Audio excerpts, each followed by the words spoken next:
Waalaikumsalam.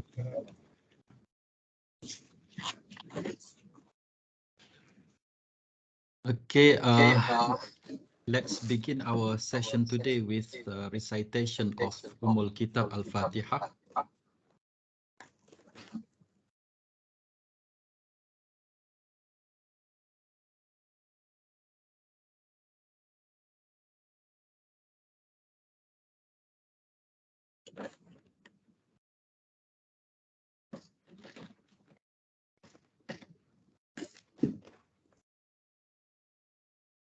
My respected Prof. Ida, the Dean of CPS, my respected speaker for today's session, Prof.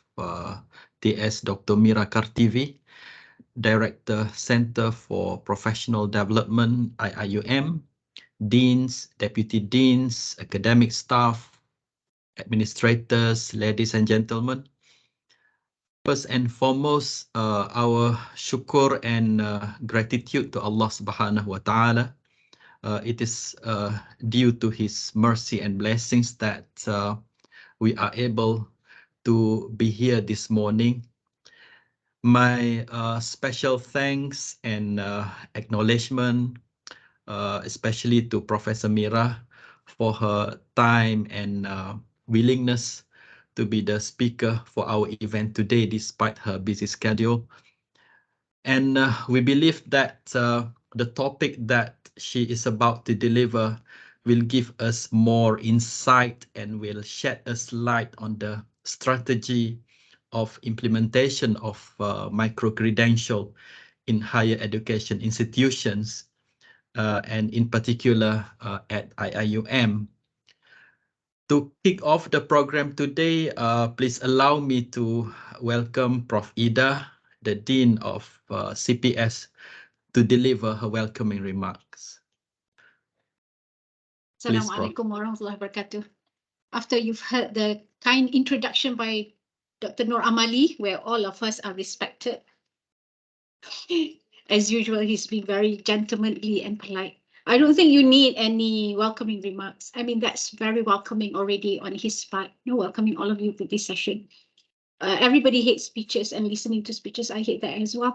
I'm just here to welcome all of you to this session, and particularly Dr. Mira for her generosity and willingness to be with us today. We actually planned this to be part of UCPS, then we have a bigger group. But we thought if we lengthen the talk, it'll be better. But of course, we lost the group. Yeah, but Dr. Mira has, generously willing to come one way or the other. Maybe one day we will bring you to UCPS also and force everybody to listen to you. That would be even better. But as we started this new year, we know that our PG population has gone down by 75%. And we really need to figure out how to increase our population, our PG studentship. And we also need to increase our visibility, not only in Malaysia, but across the globe as well. And micro-credential is a good way to make ourselves visible to our community. And when I talk about community, we're not talking about Malaysia alone, but we're talking about, the Ummah as a whole. And Dr. Mira, of course, is the best person because she has a working understanding of micro-credential. Her module among the first to be approved for micro-credential. Our PG office still waiting for our our module to be approved. So you are basically in good hands, and therefore I leave you all to Dr. Mira to impress all of you with what is need to be understood in relation to micro-credential and how to make your micro-credential module stand out vis-a-vis the rest of the world. Thank you very much. Wabillahi taufiq wa hidayah. Assalamualaikum warahmatullahi wabarakatuh. Thank you very much, Prof. Ida. I think now it is with great pleasure I invite Prof. Mira to share her thoughts entitled The National and International Strategy for Micro-Credentials Implementation in Higher Education Institution. So the screen is yours, Prof. Mira. The time allocated for you is until 11:45. Tafaddali.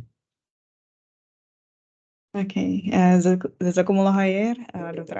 Amali, and okay, Bismillahirrahmanirrahim. Assalamualaikum warahmatullahi wabarakatuh. Alhamdulillahilladzi hadana li hada wa ma kunna linahtadiya laula an hadana Allah. Asyhadu an la ilaha illallah wa asyhadu anna Muhammad abduhu rasuluh. Alhamdulillah, thank you so much to CPS, especially my dear teacher, mentor, Prof. Ida. I don't see her as when she requests for help, I don't see her as a request for help. It's actually I would see it more as instruction, which I feel obliged. So, but on the same time, I feel very honored. Thank you so much for inviting me. As I said, Prof. Ida is a very great mentor of mine. I know her since I was research coordinator. Now I'm heading a center. I don't think my success in IUM is something that I can leave away, put away from her role. She really make a great role in my career journey. So thank you so much, Prof. Ida, for inviting me and be part of this session today. And also Dr. Amali and team from CPS, thank you so much. Sister Zunika was very patient in inviting me for the session as well. So thank you.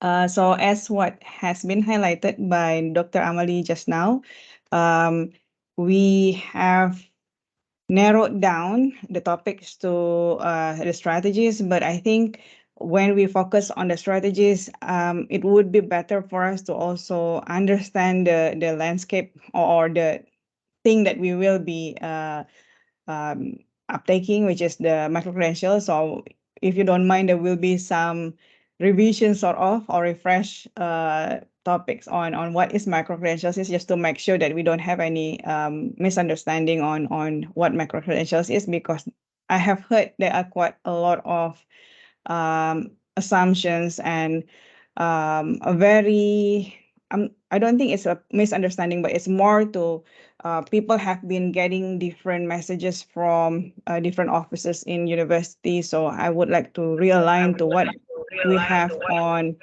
the documents that MPA have provided. Okay. Let me just share the screen.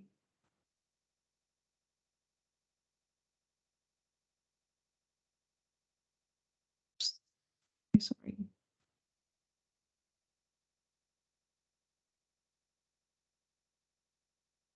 I hope it's loading.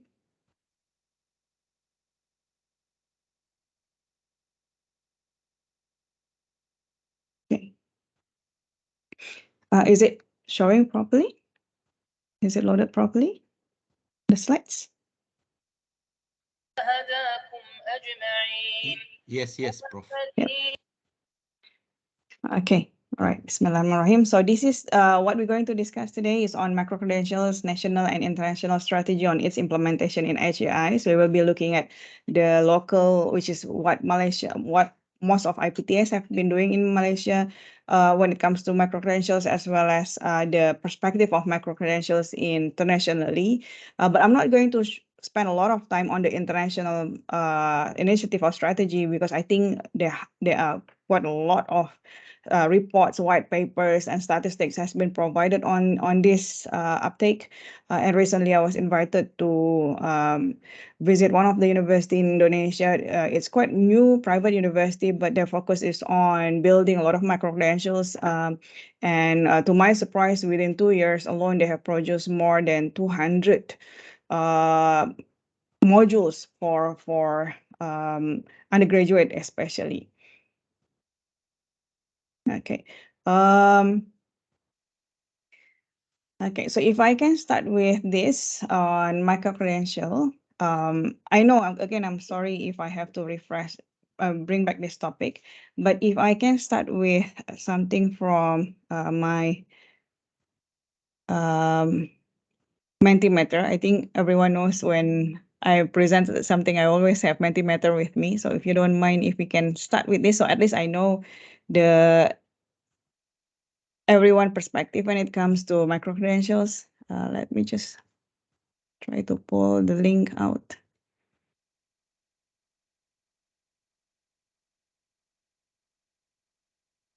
Sorry if I have to look aside. I have two screen with me, so I just want to make sure both are synchronized.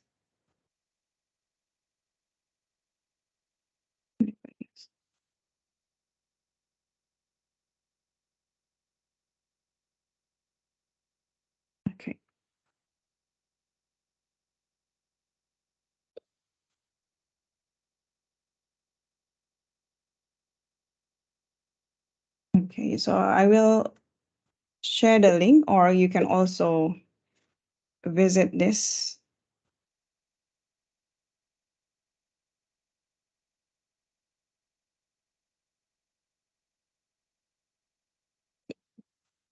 So I've shared the link in the chat.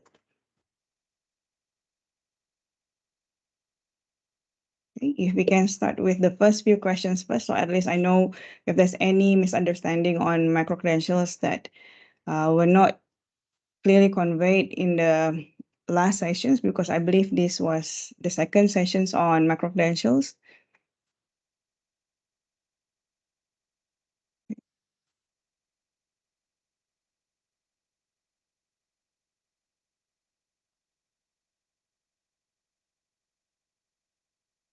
Okay, so if I may have some feedback on the keywords that come to your mind when it comes to micro-credentials, when you heard about micro-credentials, please just key in a few keywords so that we can have a look on what other people have in their mind as well.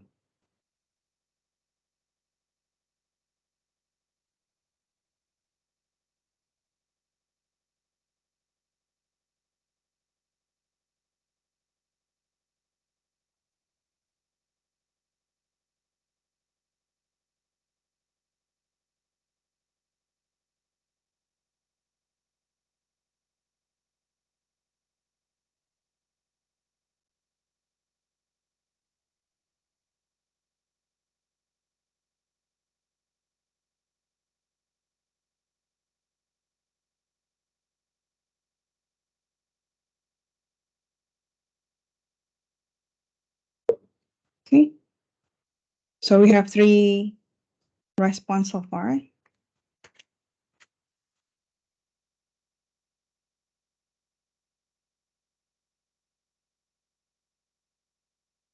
Just in case you're wondering, okay, so these are some of the keywords that come to the page: short courses, self-learning, online, training, personal pace, short-term learning, okay, flexible. Any other keywords? So online is larger than other words, means that a lot of you believe that most of micro-credentials are online. Okay, is there any other keywords that you believe comes to your mind when it comes to micro-credentials? Okay, remote, okay. Partial credited, okay. How many do we have in this session?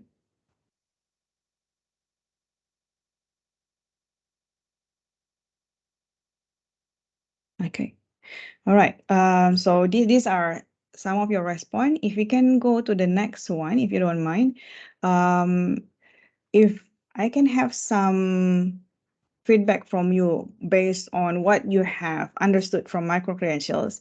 If you could kindly rate the following factors. I have put 5 factors here. What are the things that influence you when it comes, or influence your colleagues when it comes to the uptake of MC initiative?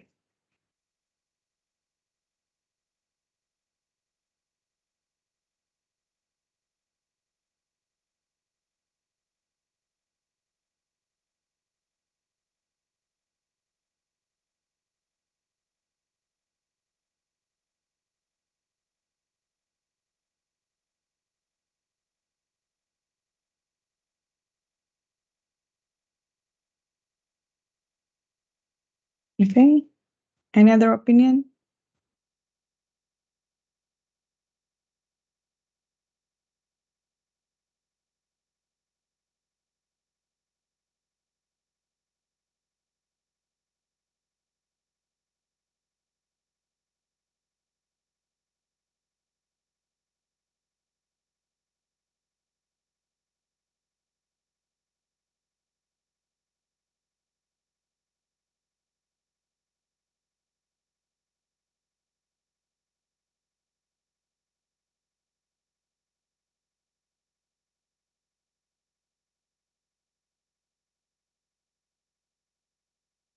Okay.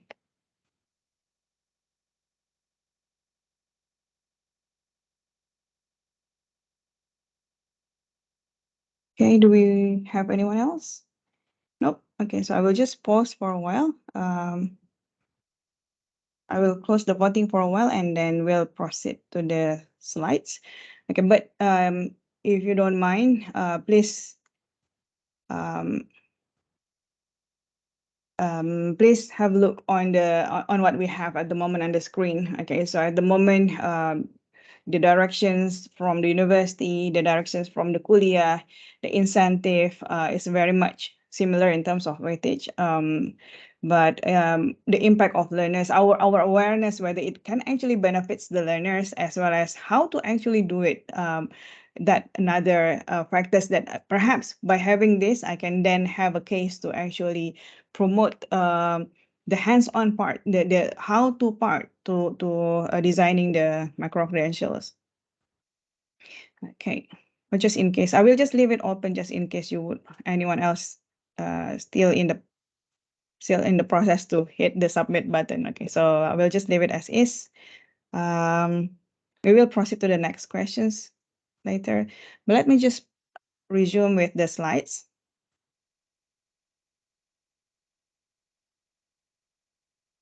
Okay, so just now when it comes to micro-credentials, what didn't actually highlighted much was actually it has a synonymous, it actually synonymous to some of the keywords that have actually been rolled out earlier, like for example, nano degrees, certificates, badges, licenses. So all these kind of things have actually been rolled out. It's just that now we have much more latest terms, which is micro-credentials, but it very much kind of similar to the previous one that has been rolled out, especially in the UNESCO documents in 2018. In MQA, the definitions of micro-credentials is basically it will actually gives the learners with digital certifications. The credentials will be in the form of digital certifications, but in terms of delivery, there's no conditions that it has to be online. So just now, a lot of keywords that comes was actually online, but it is not mandatory that it has to be an online program. But what very particular with micro-credentials, you have to have some kind of method to assess the knowledge. So not only just passing the content, but also how to assess this knowledge, skills, and competencies, which in a specific area or a field, which can be a component of an accredited program. So it could be like one subset of competency that someone will achieve when they complete a program, or it could also be a standalone courses. So there's again the options are varied. So that's why I'm not surprised that some private university have really take this opportunities to actually offers a lot of micro credentials. I will share later on the IPTAs, but when it comes to IPTS, there's a lot more micro credentials that have been offered. Another thing that very particular with micro-credentials is actually a short learning chunks. I think I'm so glad I've seen a lot of you actually put that in the slides, in the survey earlier, in this Mentimeter earlier, that we agreed it is actually a short learning chunk that focus on professional skill set. So there are specific competencies. So we have to define the competencies that we want to achieve by offering the micro-credentials. But another thing that is very important with micro-credentials, these skills needs to be relevant, needs to be recognized. So these are often the two things that missing from some of the micro-credentials that we often have in some of the meetings, especially when it comes to micro-credentials approval. I'm not sure what actually triggered this, but I think in the first few meetings there was some misunderstanding. I think even among the committee there have been some misunderstanding on what is micro-credentials, especially when it comes to the purpose of it, because by right we want to bridge the mismatch between the universities and the industry. So even better if you can actually come up with competencies that is relevant and recognized by the industries. Okay. And another thing is this is among the questions that always pops up when it comes to meetings with micro-credentials license officer. Thus, the micro-credentials must be delivered through online and asynchronous mode. So when we have these questions, apparently there has been, again, claims that when it comes to micro-credentials, it has to be fully delivered online. I have made it clear to Dr. Samsul as well that this is not the case. And in fact, if everyone could actually refer to the guidelines by MQA as well as the COPA by MQA. There has been a very extensive document provided on this, and it clearly says that even from the previous definitions, which comes from the MQA document, it doesn't say anything about it. Actually, silent when it comes to the delivery method. So it could be online or it could be conventional face-to-face approach. So it doesn't have to be online, but because of IUM, when we started, I believe when IUM started with micro-credentials, it assumes that it has to be online. So people believe that it has to be online, which is it's not true. Okay. And so I just want to reiterate, it could actually be delivered online or conventional. This is again from the document. It clearly mentions that. So just in case the definitions was silent on that, but in other chapters, in other sections, actually clearly says that when it comes to delivery, it's very much open to either online or conventional method. And what really important is actually for the institutions to have good quality management system. So in this case, I believe KCA should actually come up with some kind of standards on how to assess the quality of the micro-credentials. Where it comes to platforms, ITD have actually reassured that the platforms that they have currently would very much be adequate to actually support quite a number of courses. So just in case the numbers of the learners are increased significantly, then they already have alternative to actually bring it to the cloud, which is similar scenarios with iTalim. So in terms of digital ecosystem, we do have that, but I think I'm yet to find out from KCA whether they already have some kind of good system to monitor the quality from CPD per se, because micro-credentials is currently under CPD office. Micro-credentials is one of the unit in CPD, so we actually focus on the upskilling as well as reskilling if needed. So in this case, we are trying to assist the lecturers on how to, later on, there's something called modularize the course and so on and so forth. So we're going to have a look at it later on. So just want to give you some ideas. What is the landscape currently? What is the kind of approach that has been done by IPTS, especially when it comes to micro-credentials? MQA actually has one long list. It took me quite a while to actually download the full list because it's a very huge, and in fact, you can simply Google Senara micro-credentials, MQA, and you would find lots of programs or micro-credentials have actually been offered for quite some times. For example, here we do have the let me just zoom in a bit. So if you have a look from here, we have one micro-credentials offered by Admal Aviation College. It has a convention. It actually offers through conventional method. The credit hours is 8, so quite a lot. So not quite a lot of hours, but maybe they're trying to pack everything together as one micro-credentials.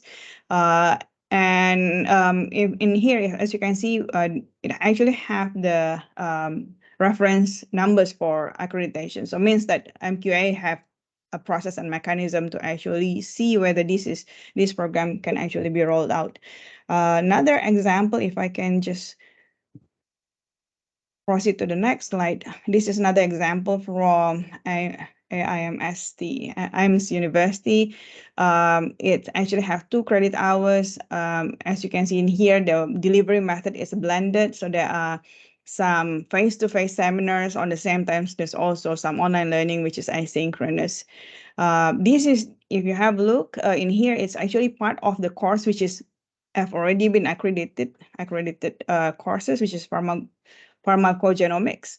But this is part of that course. So if the course, it is possible that part of this course, it requires 3 credit hours, so 2 on micro-credentials and 1, perhaps you would want to have it in different micro-credentials. So we something that we call as stack micro-credentials. Okay. All right, another keywords that often come when it comes to micro-credentials, there is a notions of unbundling the courses. So rather than having 3 credit hours or rather than having 6 credit hours, we can actually unbundle them to make a couple to actually to design it into a couple of micro-credentials. Or even better, if you could actually provide, what would be very interesting is that in the recent research that we actually, the team was coming from multiple entities. So among others, we do have members from Perkeso, Talent Corp, Mira, MDEC, and some universities in Malaysia. What we've discovered is that there's a huge gap between what industry is actually looking for in the graduates and what is actually delivered, the skills that actually delivered during the teaching and learning process. So what they look forward to, if having such programs took a while for them to actually see the result, why not through micro-credentials? So if you have a look on certain competencies that is offered in your programs, but again, as I said, for the students to complete the whole degrees took a while. Perhaps the industry actually need it for upskilling. They don't really need the master or I don't know, any PG credentials per se, but they would need some kind of a PG diploma, perhaps a shorter one. So you can actually unbundle the course into a smaller programs. Then perhaps we can have a look on how these micro credentials can actually benefit the industries as well. Now let's have a look on which courses or programs are suitable for micro-credentials.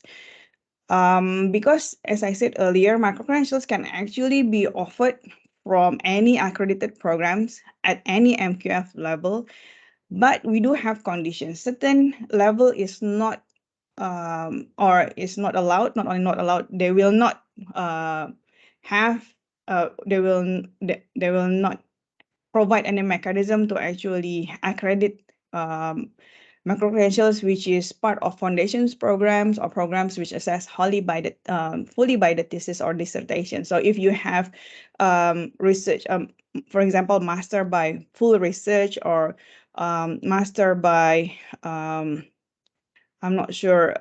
So master usually by full research, right, Prof? If it's by thesis or PhD, usually it is hard to have it as micro credentials, to unbundle it as micro credentials, and in fact, they won't allow it to. But when you have, for example, in PhD, usually one of the things that we experience is that we have issues with students to come and fulfill just 1 or 2 courses as the required entry to or required starting point to the research journey. Like for example, in KCD, I remember we have 2 courses, which is methodology and Islamic worldview.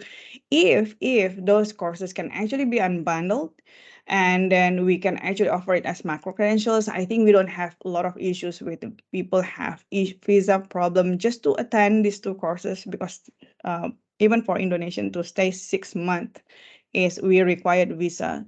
So if we can unbundle it and then we can have it as micro credentials, so perhaps the first few part could be through micro credentials where you really need them to be here, then we can actually design it in such a way that it could actually be done within 1 month, for example, because for Indonesian or for Asian countries, we got around 30 days to stay in Malaysia, right? So in this case, we can strategize that. And another thing is that for the courses like industrial training, internship, or research project, field work with substantial, this is also comes from the document, any course that have a substantial hands-on teaching and learning, it is not suitable, but you can actually deliver it through blended. Okay, so you have that option. Again, as I said earlier, if you really need the students to come to Malaysia and have that hands-on competencies checked here, assessed here in Malaysia, then perhaps for the first the must know, which is very theoretical, you can actually have it as the micro-credentials. So this is one of the things that we can actually adopt. So it's not necessarily that just because hands-on you don't have options. You do have options, which is you can go with the blended approach. When it comes to entry requirements, MQ have clearly mentioned that you don't have to comply with the Apple A requirement. So I think just in case any of us are not aware of the Apple A. So in our case, in Malaysia, actually it allows, let me just proceed to this diagram first. So in Malaysia, it actually allows for those who have no academic credentials to actually be assessed, and we can have an equivalent of competencies by using Apple A, and then it is subject to the SGI's assessment results. See whether the experience in the past, there are numbers of requirements on how many years for undergraduate diploma and so on. And SGIs will have to assess them, and then they will get equivalent of degrees to the competencies that they're able to demonstrate. So in here, when it comes to micro-credentials, if the program is meant for master, then and they don't have that degree, because for master usually you require undergraduate degree as an entry level, so they can still do the micro-credentials. But when they want to graduate, then they have to fulfill these requirements of Apple A. So the entry wise, you can come up with your own entry requirements, but when it comes to accrediting or giving them the credentials, academic credentials, then you have to comply with Apple A. Okay, so did I miss anything? All right, but you are allowed to have some prerequisite, for example, work experience or or age or digital literacy or other formal educations. If you feel it is mandatory, then you are allowed. But is it necessary? No, it's not. Okay. And it is, whether it is compulsory, not necessary. It is probably necessary, but it may not be compulsory, especially for certain competencies that you are trying to target. The next one is the HEP must inform the learners. Okay, so there's no specific requirements, but you have to make it clear. On my way to Sarawak, I think a few months ago, I received this. So happened that we were about to have meetings on this initiative with other universities, but on the flight, someone that's sat next to me, she actually Qadarullah bismillah, she was actually talking about this. I was not actually triggering any conversations on this, but somehow she was actually highlighting about how she was kind of like feel tricked by certain university, that she was enticed with certain programs, but then when she graduated, she realized that that particular occupations was not listed in the government.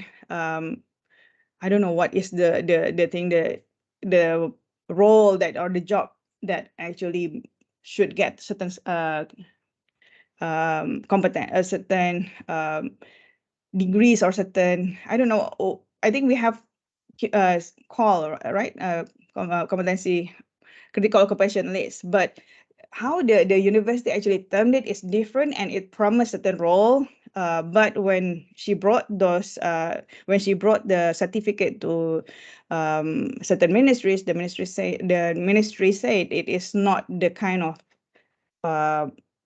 degrees that would fit to the job. So it was a very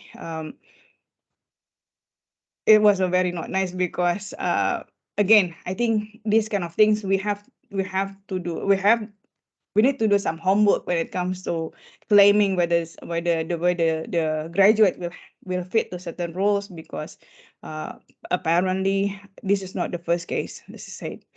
So including when it comes to micro-credentials, we also have to be transparent. Do we need eventually, when it comes to, if you want to unbundle it into a master degree, have you make it clear to the learners that eventually they will have to be assessed when it comes to the requirements when it comes to AAA? Do they have sufficient number of years when it comes to experience and whatnot? And this also has to be manifested through the brochures, handbook, website, and so on. Okay, so these are, again, as I said, these are the numbers of years of experience is manifested in the for example, diploma to get AAA is 22 years old, at least the age is. For bachelor, 24, for master is 31. So these are on the requirements for micro-credentials based on AAA requirements. Okay, I would finish early, I think, because it would be better for us to have more discussions rather than listening to all this. But what I would want to highlight before I conclude to the last slides, I want to bring you to the data. I think Prof. Ida knows when I presented, I have to have something, some data with me, because otherwise I'm worried I will be giving a false information, and it is actually coming from the ministry. So I'm very sure this is what has been, I know ministry, KPT have been working hard on promoting this. But then again, if you have a look on the data that we have here, we don't have a lot of competitors at the moment, which is, I'm not sure whether it's good or bad, but soon we will have a lot, because if you see bilangan kursus MC yang sedang dibangunkan, so the numbers of courses that currently on the pipeline is a lot for every semester, for every university, but the current one that has been rolled out is not many. So if we could expedite, I think we could have a much better opportunities. And if, for example, here, if I can just zoom in a bit, so for USM currently has the biggest numbers in terms of micro-credentials that has been offered. They have offered 250, and currently they are building 265. So soon it will be around 500. I'm not sure whether it will be offered this year or next year, but soon it will exceed 500 courses.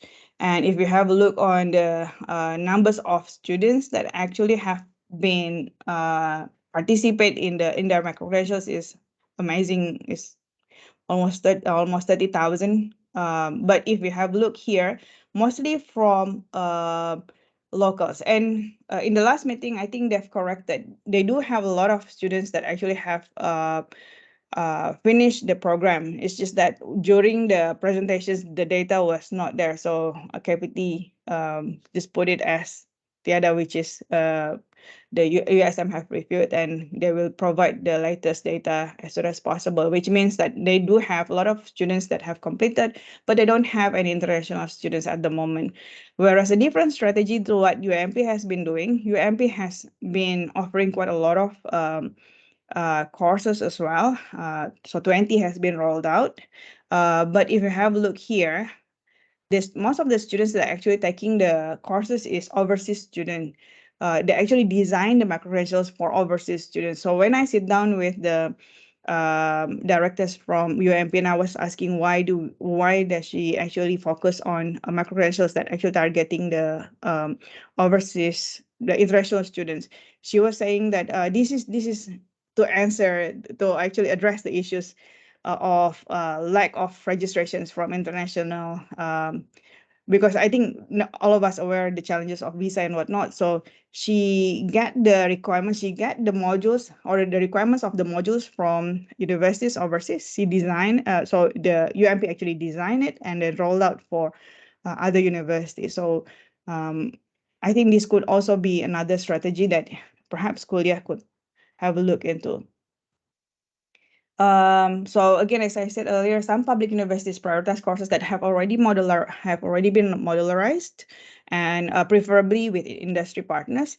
But if you don't have any industry partners, I don't think that should be a problem, because there are so many data points which also been used by other universities to look at what are the courses that actually industry look for. So in Perkeso, they have EIS on the list of jobs that is actually registered by companies. If you have looked, there's a lot of competency that companies actually look for. Ilmia also provide those data, Talent Corp, MDEC, and there are many more. So if the Kuliah have done this, I'm very sure you could actually look at your course and then you can start think of modularizing some of those courses, because those are in demand. And perhaps once you have the industry partners, it's even better, because you can actually have the requirements outside in, which is the industry would actually give you some ideas on what are the things that I actually look for in upskilling or reskilling, and then you design them on micro-credentials you roll out. And then those findings, those knowledge can actually be then transferred to your students, which is the current students on campus.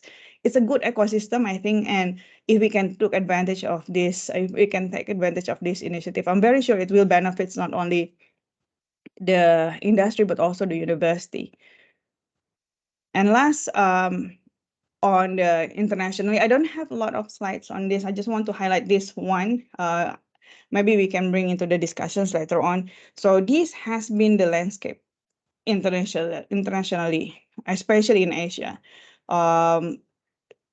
Again, we have sit down with the Korean. Korean have actually started with Korean MOOC. Thailand, I think they also have Thai MOOC. So they actually started with the MOOC, Massive Open Online Course. So now they actually, because they already have a lot of resources on open online course, massive open online course, they started to think about credentialing some of these courses. The same thing, the same approach as I've mentioned earlier on the one of the private university in Indonesia, because they have built a lot of MOOCs. Now they are thinking to bundle it them into micro credentials. So I think in here, if we want to focus, if we want to start focusing on how we can actually unbundling our courses, or look at how industry would look at how we can actually help the industry in terms of addressing certain skills that they need but they don't have it in the market. So maybe we could actually offer those courses first. And if we can start with that, again, as I said, you can learn those pattern of learning, and you can bring it to your own courses. So maybe you can design small micro credentials first. We target certain industries, and then once we get a feedback from them, we revise the course that we have for undergraduate program or for master program. I think this would, the more we know how this learning pattern actually works outside, the easier for us to also prepare our students, because eventually they will be absorbed by the industry.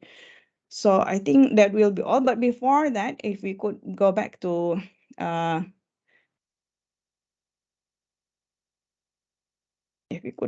again, last but not least, the two Mentimeters that I have. Sorry if I have to bring it again, just to later on we can actually discuss on the process of unbundling. But the first one that I really appreciate if you could kindly provide some feedback on how fit is your course to be unbundled. Is it possible for your course to be unbundled, or is there any courses in the program that could be unbundled? And next one is, does your course program have industry partner? I think if we could start with those two, then perhaps our discussion later on would be a lot more productive, inshallah.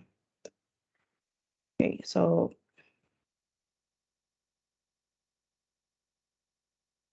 I'm not sure whether, is it shown, the Mentimeter?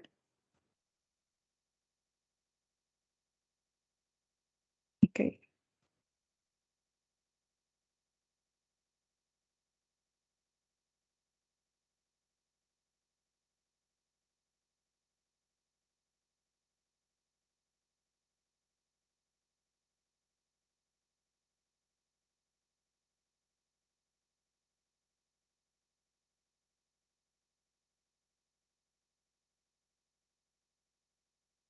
Oops.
Okay.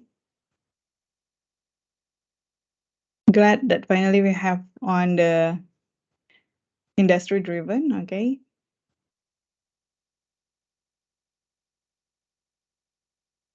Okay, so please feel free to fill in your answer, but if I can just proceed to the next one, do you have any industry partner, or if yes, no, or if you're not sure, please let us know.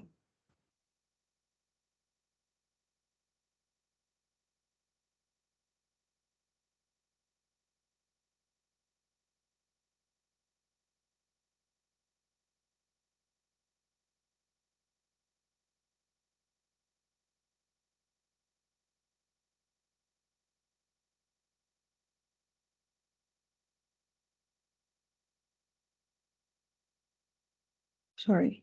Okay. All right. So while you fill this survey, so I think I would like to conclude my presentation first. So thank you so much, Jazakumullah khair, Jazakumullah khairan kathiran. So basically, those are the things that perhaps can trigger our discussions, and I will show you some documents later on as our conversation, as our discussion goes along, especially on critical occupationalists, in which some universities have actually used that COL not only just to build the program, the long program, the 3 years, the 4 years, the 2 years, 4 years undergraduate or 2 years postgraduate program in certain universities, but they even actually use it for micro credentials because it actually indicates the skill set that industries actually look for. Okay. So I would like to return the sessions back to Dr. Amali. Thank you. Okay, thank you very much, Prof. Mira, for your insight into this most important, this very important topic on new pattern or new category of education. That I believe the concern of all of us here in IIUM. Based on your sharing just now, you have brought us to these following limelights about the keywords when it comes to micro-credential. We have the words of remote, flexible, online self-learning, short-term learning, short learning chunks, and many other keywords that we use when it comes to these MCs. And also, you also highlighted the definition of micro-credential from MQA point of view, and delivery of micro-credentials, which you highlighted, it is not necessarily online. It can be also use conventional methods in delivery. Also, the landscape of the implementation of micro-credentials so far, from private and public universities. You also covered type of micro-credentials. There are two types of micro-credentials. You mentioned just now about standalone micro-credential, unbundling of accredited program of HEP, and also courses of programs suitable for MC, entry requirements for MC. And you also shared with us the cumulative data of implementation of micro-credentials in public universities in Malaysia. And it seems that our university is still in its the stage of infancy when it comes to implementation of MC. So now it's time for Q&A. If you have any concern, question, clarification, you may directly ask the speaker or channel your question through chat box.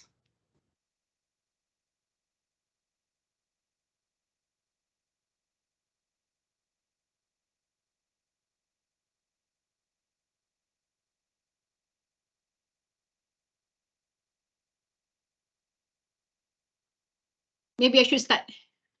Yes, Dr. yes, Mira. Prof. how easy is it to create MC modules? I mean, I'm sure that's the question that everybody is having at the top of their head. Okay.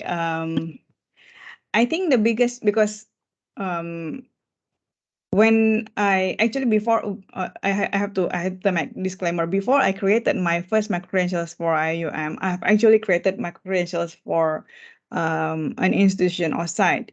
So on that time, I didn't know the values of micro-credentials actually, because I thought it's just designing a course and basically come up with sets of assessment, content and whatnot, which is, I think all of us are quite familiar when it comes to blended learning.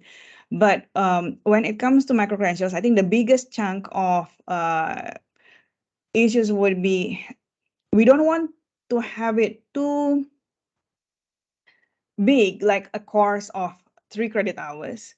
We don't also want to have it too much of theoretical, because people usually, when it comes to watching the videos, they don't want to have it too long. So how to stimulate learning? So I think that was the biggest challenges for me, how to make sure that they will actually progress from one topics to the next one to the next one. So those designing the learning process was the challenges, the most challenging part. But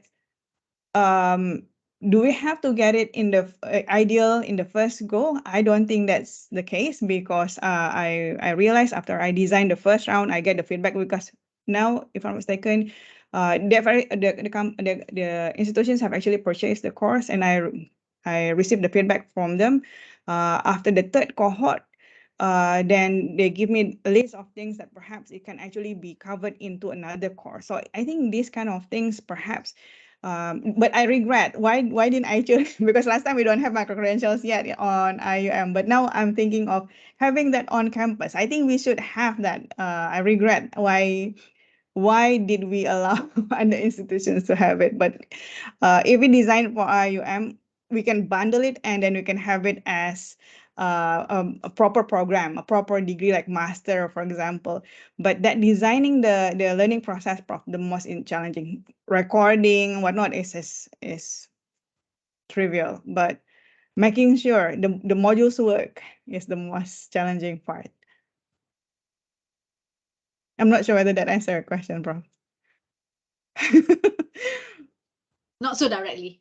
Not so directly. Okay, so maybe if I can visualize, if I can sort of demonstrate what I did was, for that particular course. How long did you take to develop your MC modules? To develop. Okay, so that one, which is worth of 1 credit hours, took me around a month.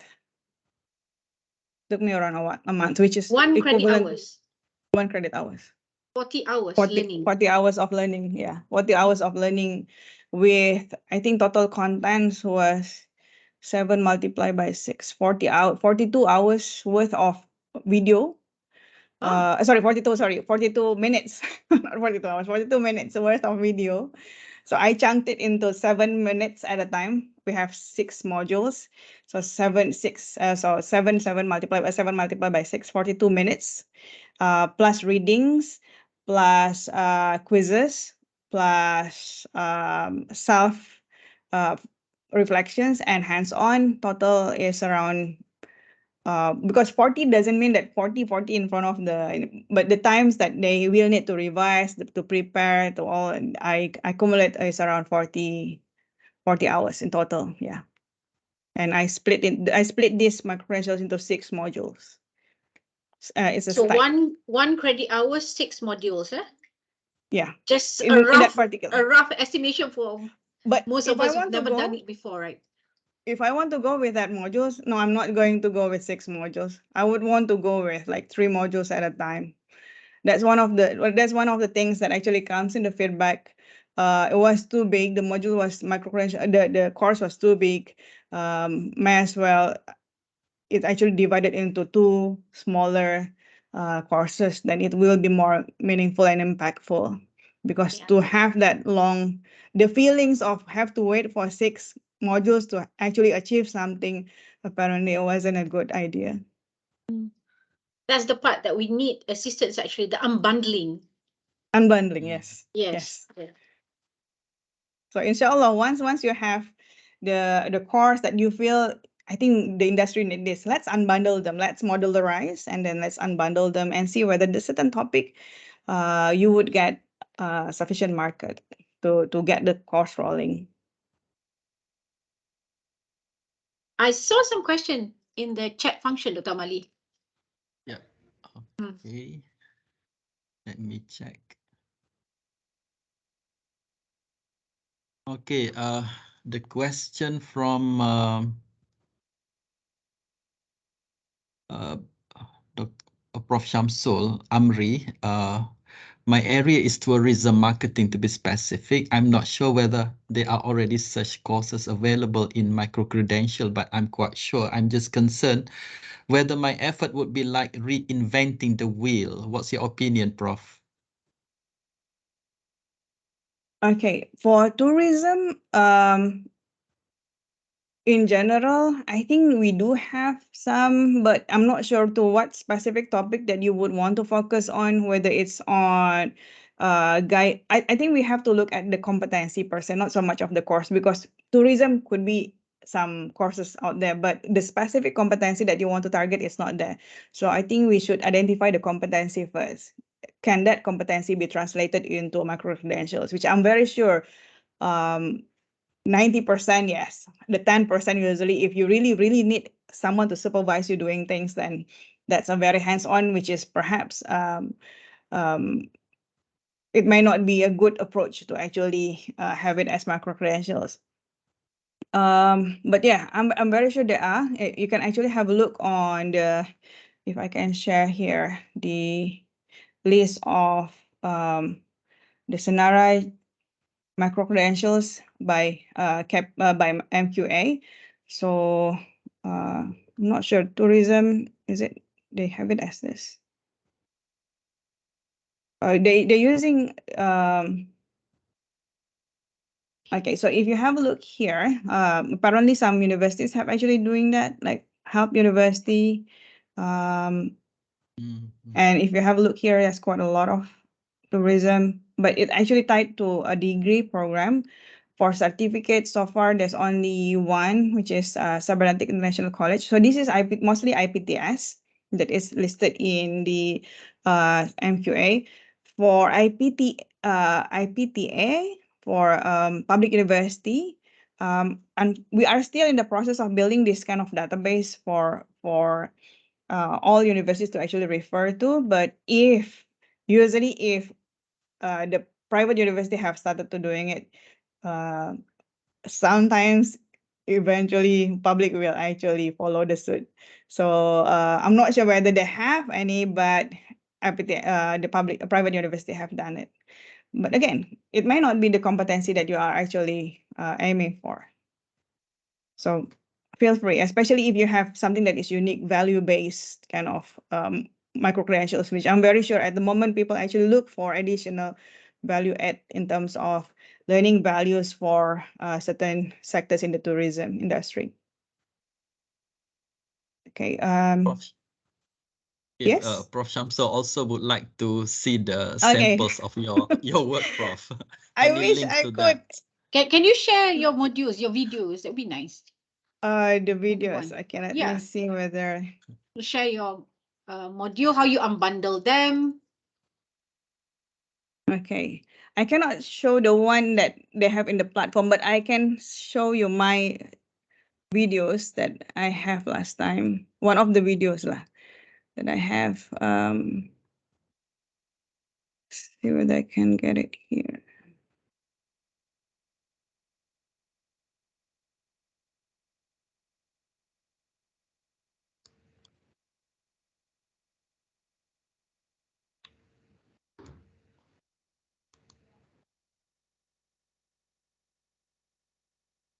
Okay.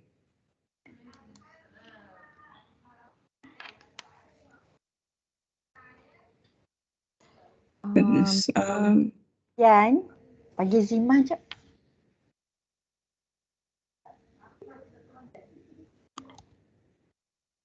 Okay. Zima buat sekarang sebab saya petang ada meeting. Okay, so let me just show this video then.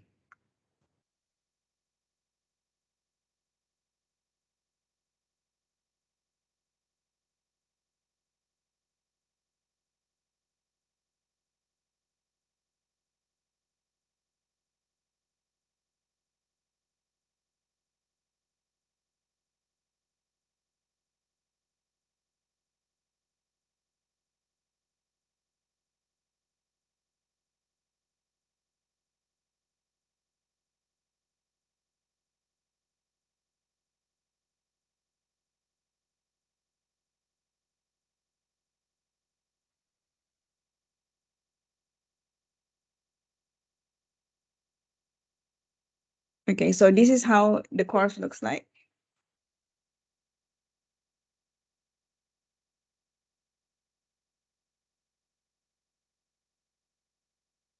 So as you can see, it's very I didn't do a lot of video editing at that time because this is the first one. So I really wants to learn what people actually perceive from these videos, and then assessment. I think for the assessment, I have a few quizzes, and then reflections, and then hands-on. So usually my process is pre-modules. I ask 2 questions or 3 questions. I have videos, and then I have reflections, which is asking them what they have learned. And then the next one is post-module quiz.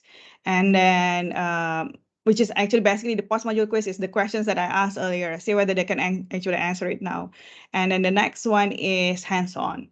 So this always been the pattern. I didn't realize this for this particular video is actually close to 10 minutes. So, but as you can see in here, I never have any videos which is like 1 hour or 1.5 hours, because the attention retention is very low when it comes to online learning. And not to mention the entry requirements to this micro-credentials is, if I'm not mistaken, is high school, which is it SPM livers? Is that right? Yeah. So I think those are the entry requirements that was actually expected for this program. So as you can see, even these are quite heavy for the as family members, because I was not aware of what was actually covered. So the company said just try it first, Okay, so I tried and wasn't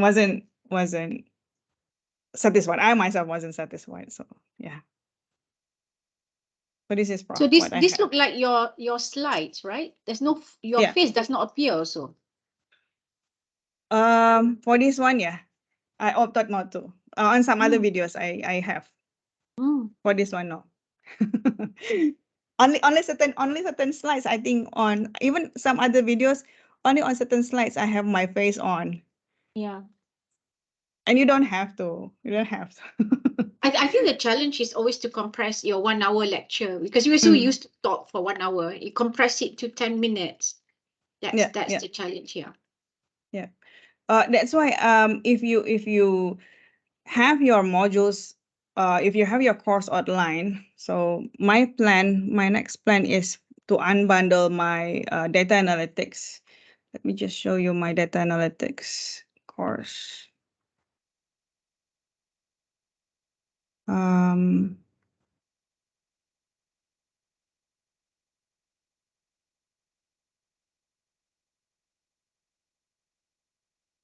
Oops, sorry.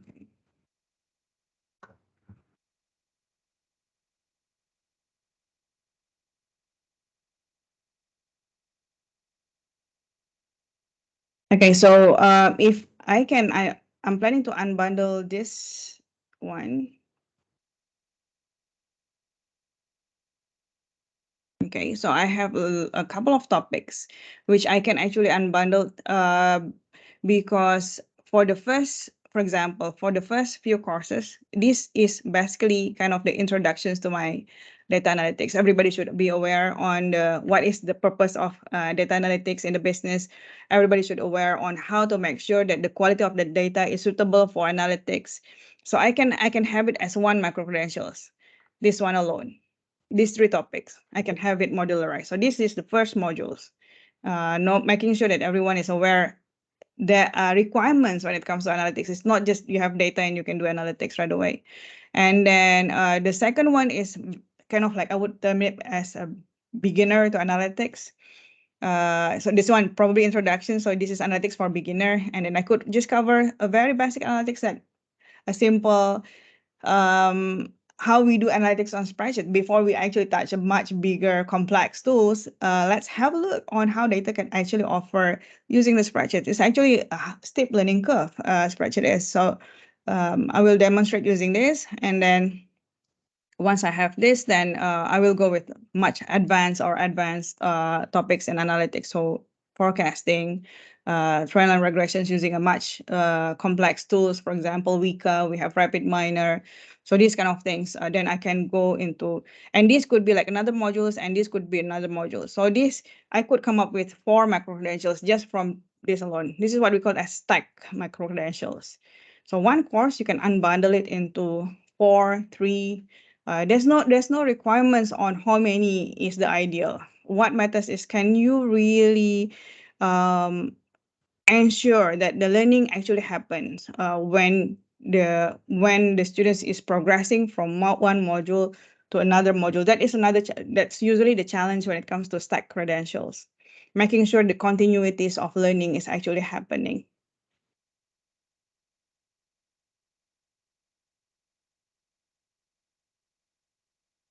Okay.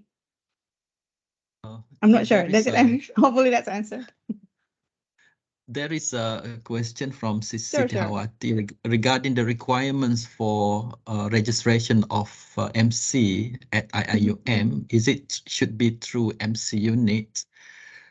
And if we do have micro-credential, where will be the database of students will be kept? Okay, that's very good questions, doctors. At the moment, the micro-credentials approval is actually, because micro-credentials unit is part of CPD, so CPD is in charge with approving the micro-credentials modules. But I have make it clear to Dr. Samsul now that it is part of the CPD. So we really want to have we want to sort of debunk the image that micro-credentials is difficult. It's so, or the approval sessions is actually scary. I think there was a lot of misconceptions, or maybe very premature conclusions that was made by certain people when they see the other colleague was having a hard time to defend, and they feel it, they found it as something that is impossible, but actually it's not. So I have make it clear to Dr. Samsul, it should not be that way. It should not be like you have a lot of documents. What matters the most is that people can say it possible first. I think that's the most important. People can say it possible, and it is impossible to know it possible unless you try it. So, and as I said, when I was asked to design that micro-credentials, for me it was impossible. For me, the mindset, it has to be in a course, proper course, 14 credit hours. But when they requested specifically, I just want to learn about this, I don't care about other things.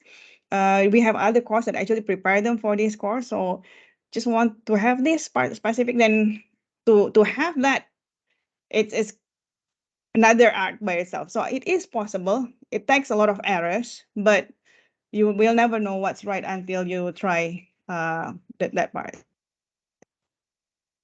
Okay, the question from Dr. Azlina, if we want to collaborate with industry, what will be the process, Prof? Okay. If based on my experience, looking at how micro-credentials initiative actually happens in other university.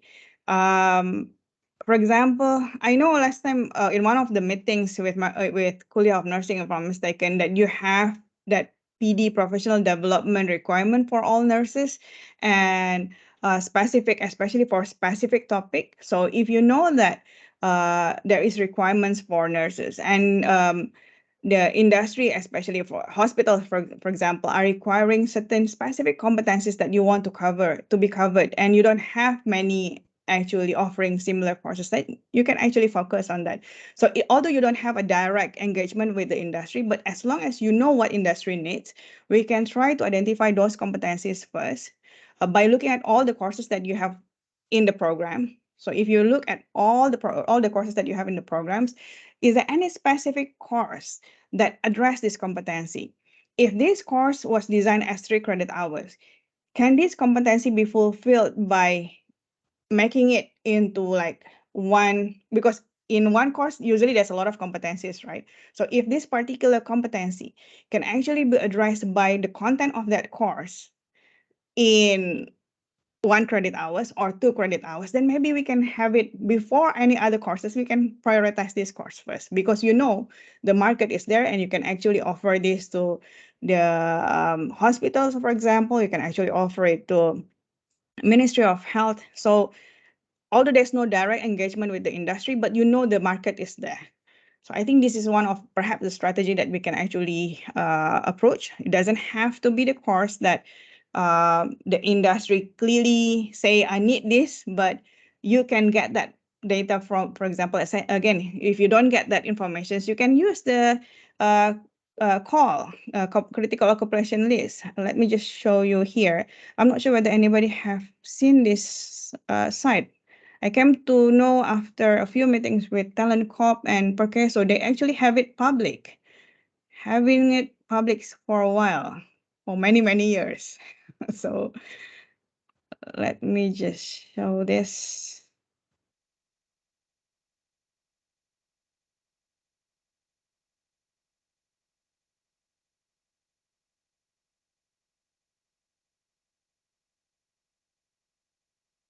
Okay, so this is the My Future Job.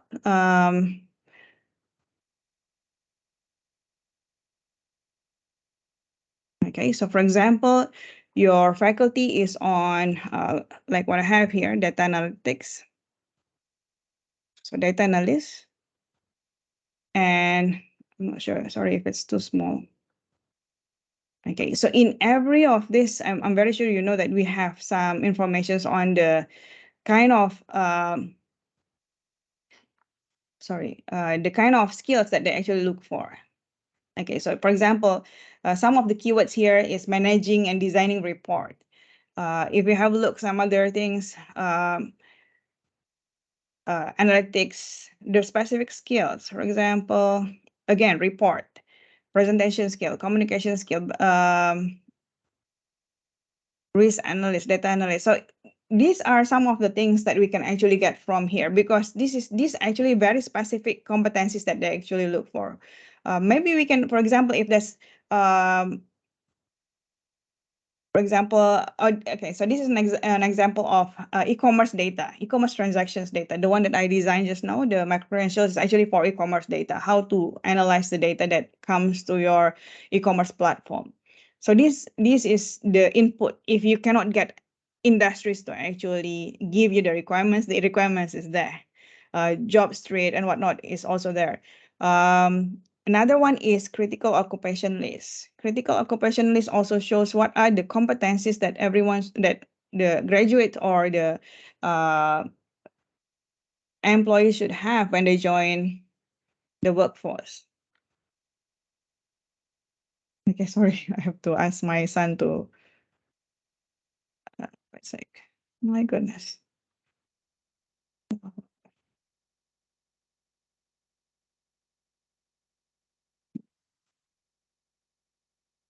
Anybody have seen COL before?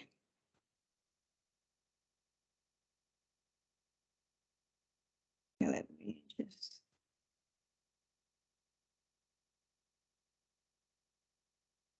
Okay, let me just share again.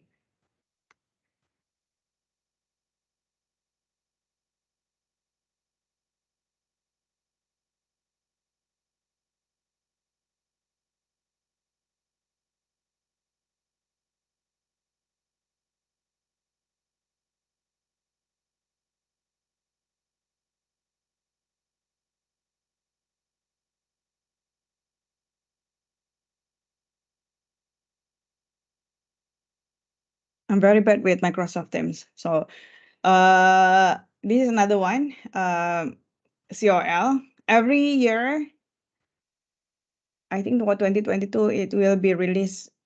If I'm not mistaken, they already have released this sometimes a few months ago, but I'm not sure whether it's already been made public through other channel, but in the website, I don't see it yet. But we do have for 2020, 2021. It actually provides the list of occupations that is currently in demand in Malaysia. Not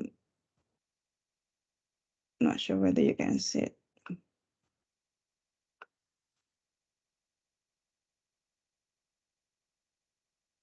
Okay, so for example, here for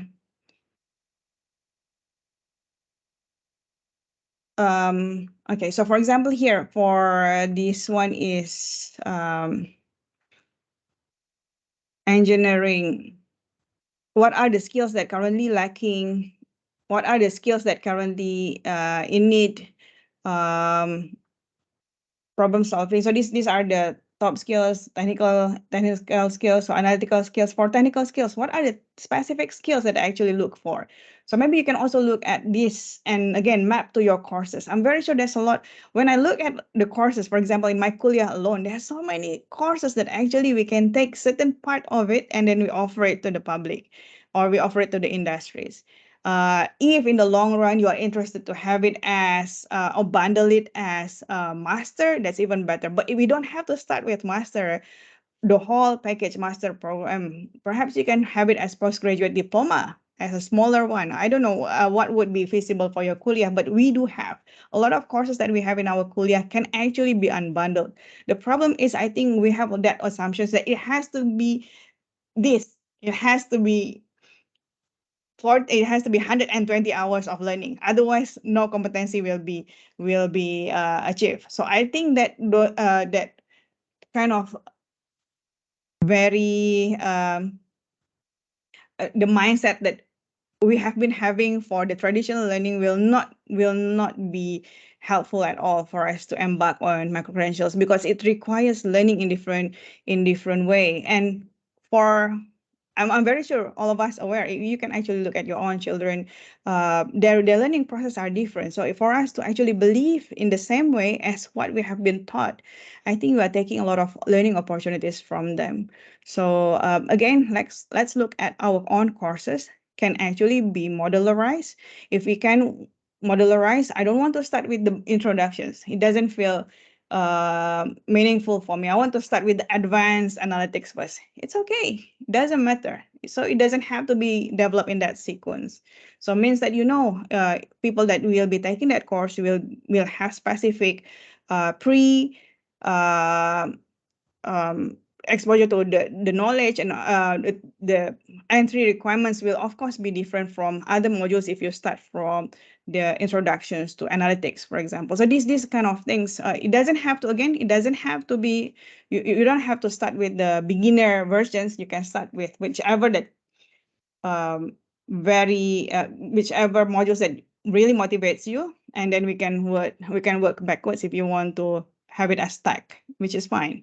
And doesn't again, there's no one size fit all when it comes to micro-credentials development. I'm not sure whether that's answer your questions, Dr. Siti. Azlina. Dr. Siti? Dr. Azlina. Oh, Dr. Azlina, sorry, Dr. Azlina.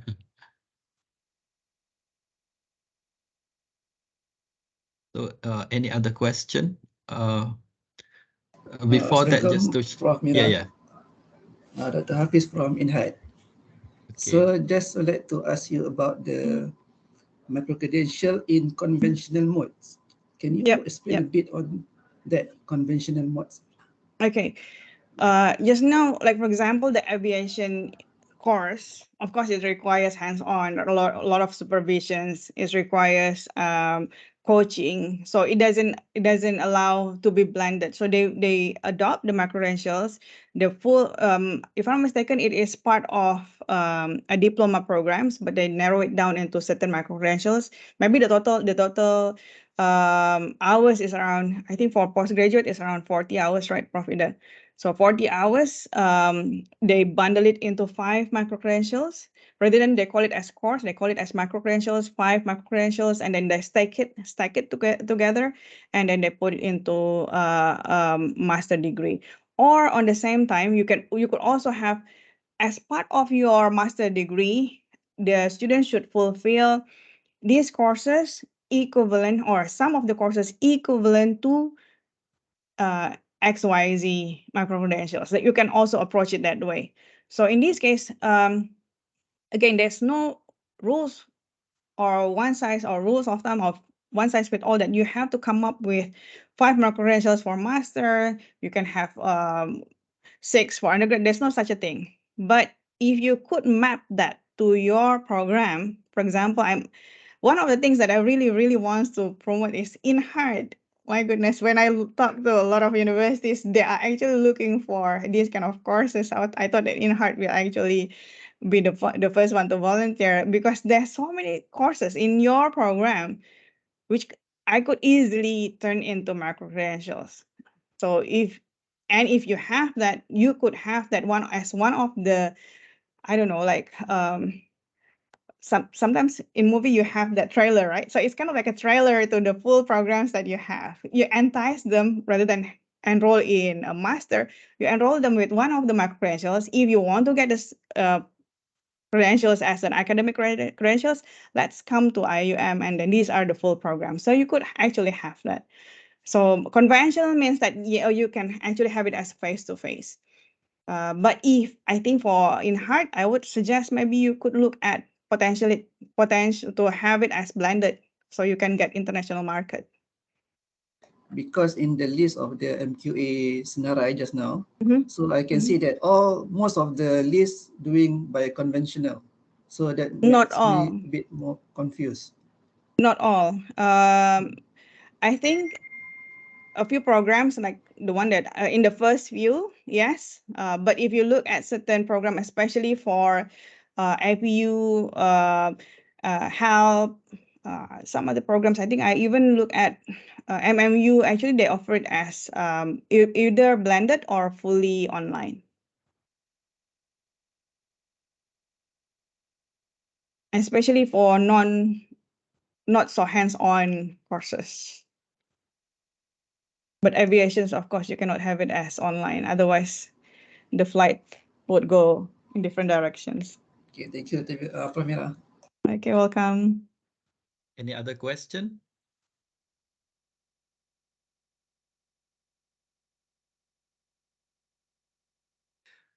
Before that, just a quick a note from the organizer. We will provide the new link for evaluation form later. So kindly fill in when the form reach you. Assalamualaikum. Yeah, Dr. Haslina, please. Amali, can I ask question? Yes, sure. Yeah, we still have How- time. How about the assessment, Doctor, Prof? Assessment, how is it? Yeah. Okay, Is so it the for same as assessment- usual assessment? Itulah. Do we have to Or do we make the it simpler because it is online? Do we have to do the vetting ke? No, vetting mode of assessment, vetting of the question ke, the exercises. Macam mana? Okay. I think when it comes to assessment, if you have a look on the COPA, as well as on the guidelines for micro-credentials, it's actually clearly mentioned there on the types of assessment. There are not specific requirements on, for example, micro-credentials required to have a face-to-face assessment. It doesn't have that specific guideline that it has to be the format, especially because I know most of the concern is on the format of assessment. But KPT on the same time have actually been promoting something called authentic assessment or alternative assessment. So all this kind of approach can also be embedded into micro-credentials.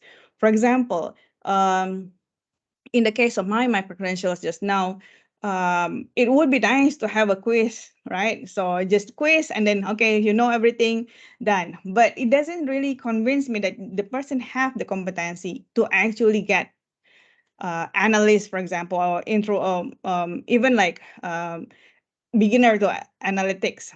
So I don't have that confidence. Just by knowing means that person actually have that competency. So what I did was actually have alternative assessment, which I give a data sets, and it could actually be randomly generated data sets that the person have to download from the website. So it will, for example, I will randomly release, for example, 100 rows of data, and then they will have to analyze using the questions that I have. And they have to demonstrate that, for example, it could be from the reports that they have. But if you feel that it is not, or just in case you are worried that the integrity issues is actually there, you can actually have it as what they call it as a supervised, a proctored test. So 5 people, they have to share screen on the same time. They have to do how they actually carried out the analytics.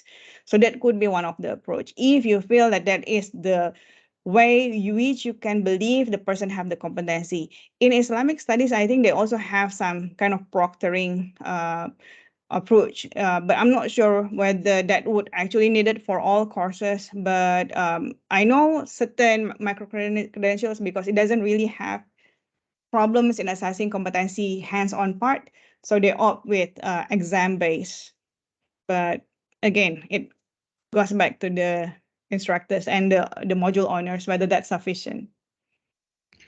All right, thank you very much, Prof. That is good to know the different approach of assessment in the micro-credential. Give us more freedom in doing the assessment. Yes, yep. I think what Haslina is trying to impute is that if they apply for transfer credit, then people will say it may not be equivalent to the normal cost, because in normal cost, we normally vet our question rigorously.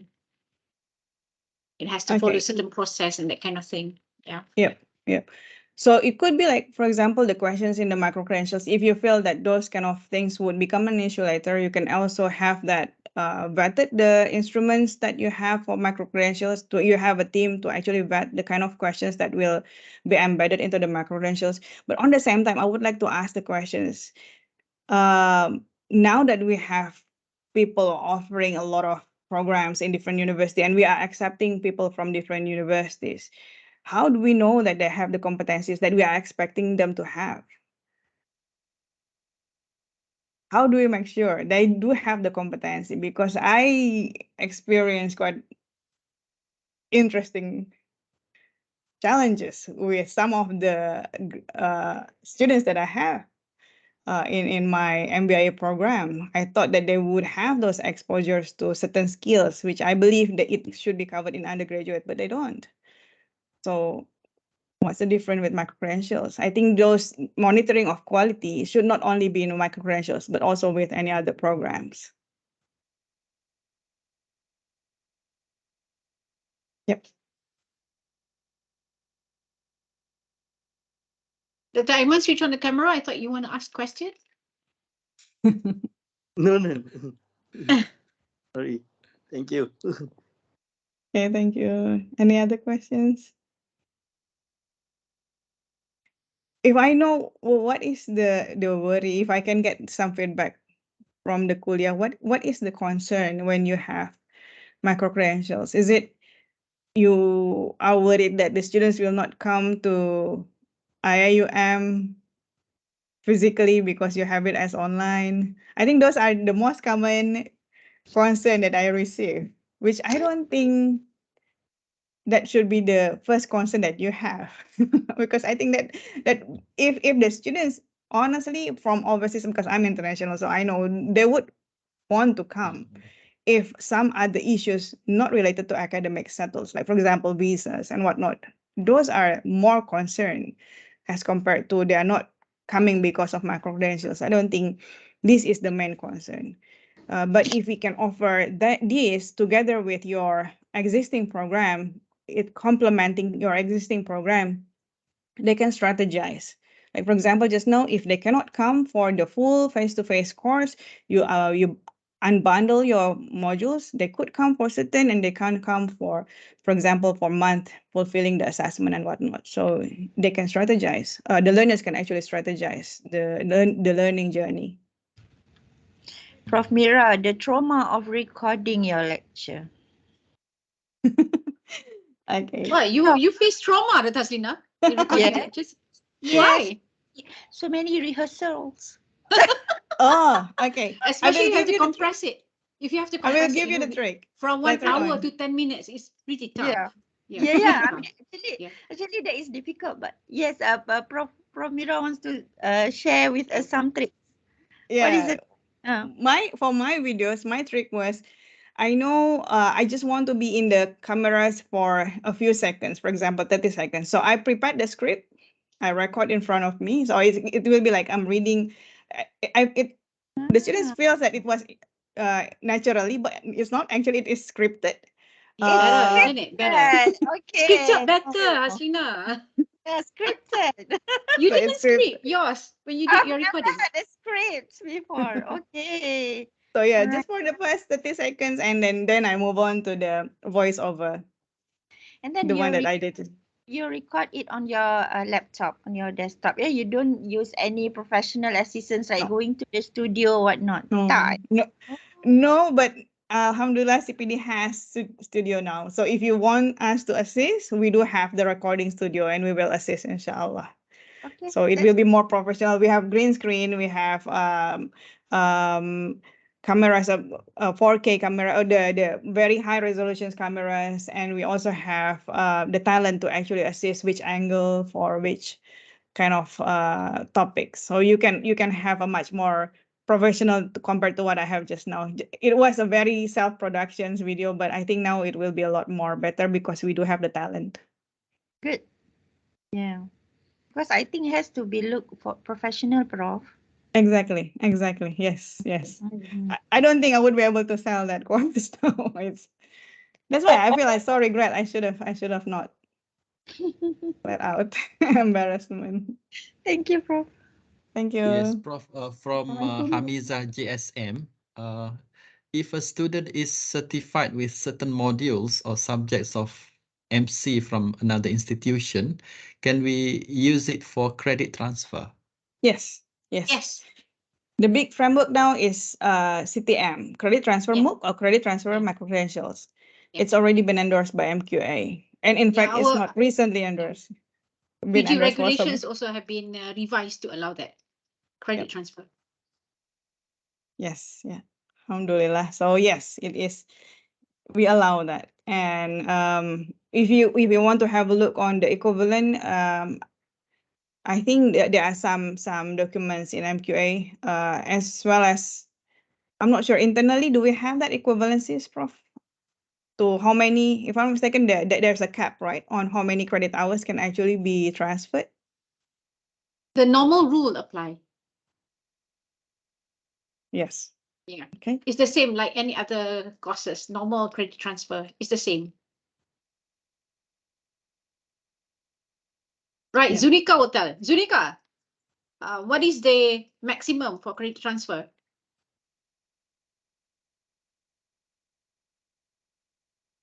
Zunika not responding. Where's Zunika?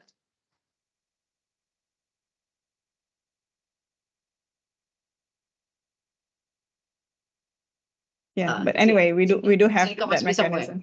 mechanism.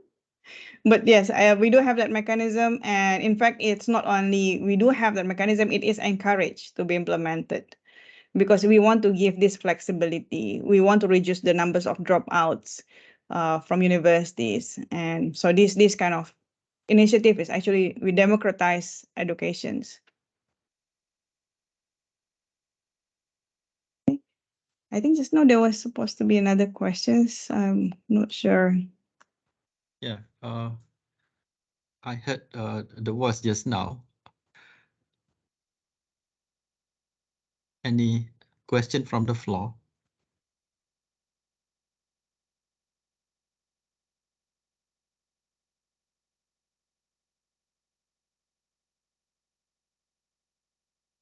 before we end our session?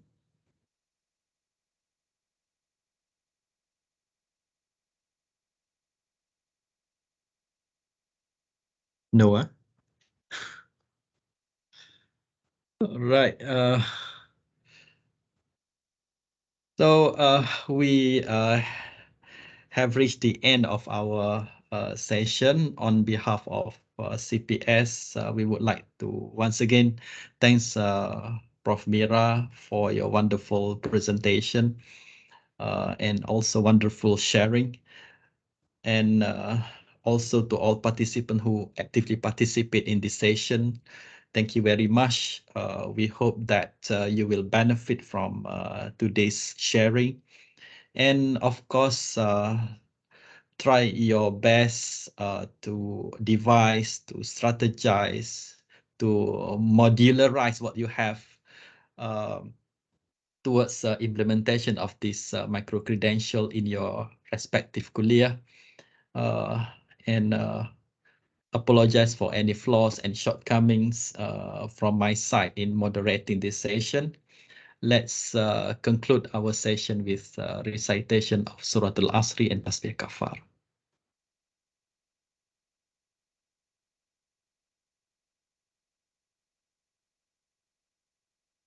Okay, thank you very much. Assalamualaikum warahmatullahi wabarakatuh. Waalaikumsalam warahmatullahi wabarakatuh. Thank you. Thank you very much. Thank you. So nobody's going to take photo? Who's going to take photo? Oh, we do have photo. I see. Okay. Yes. Oh, who's taking photo? Amali. Where's the secretariat? Let me. Who's taking I'm photo? looking. CPD lah, CPD lah. Okay, boleh lah, boleh. Okay, 1, 2, 3. Belum? Okay, 1, 2, 3. Okay. Okay, all right. Thank you so much, everyone. Assalamualaikum. Thank you very much, Dr. Mira. Looking forward for the upcoming micro-credentials. Inshallah. Inshallah. Yeah. Waalaikumsalam. Waalaikumsalam warahmatullahi wabarakatuh. Inshallah.